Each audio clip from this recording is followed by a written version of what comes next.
Welcome to this presentation on collision avoidance part 2. Well, in this part of presentation, we will see how we can configure a manipulator to avoid active collision, or what is known as dodging.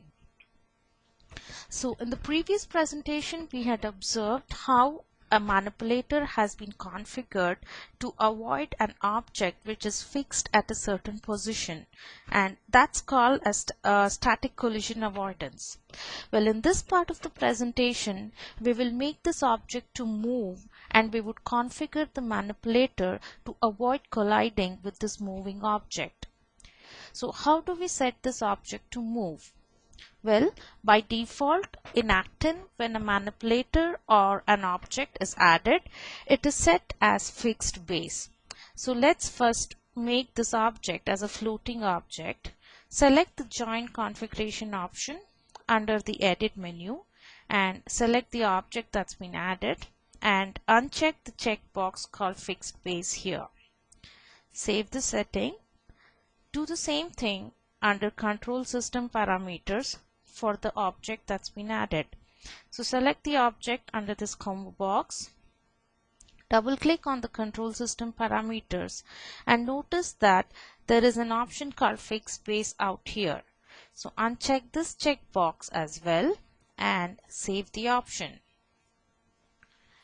Now we can set an end effector to this object and move the object around.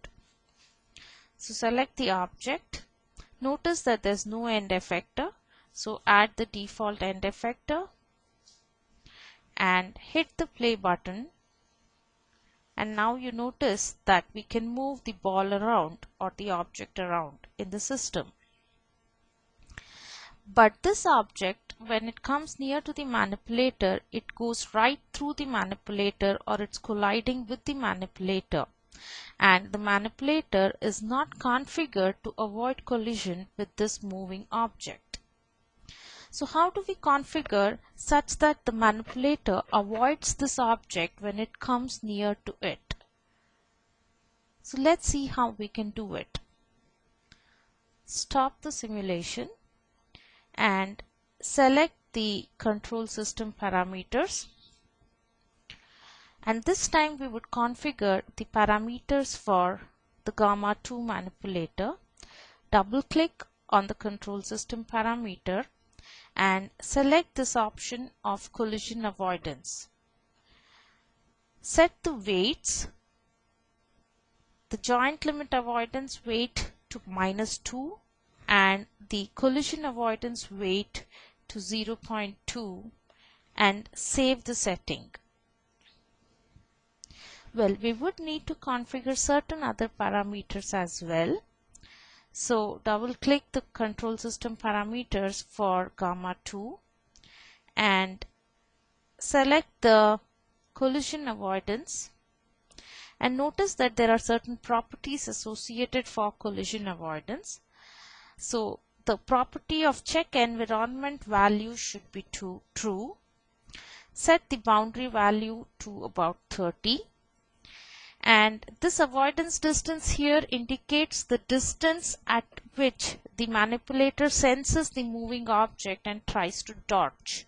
So here it says at about 0.1 meters, when the moving object is about at a distance of 0.1 meters from the manipulator starts dodging. So let's leave it at that and save these parameters. And now let's hit the play button and try to move the ball.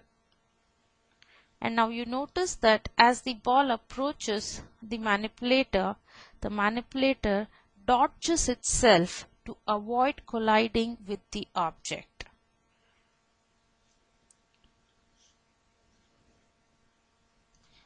So you notice here that the manipulator does not collide with this ball, but rather it tries to dodge around to make sure that it doesn't collide with this ball.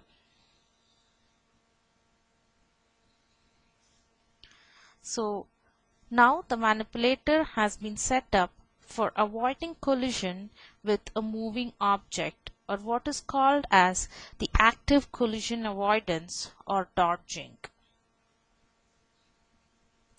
Thank you for watching this presentation. Bye.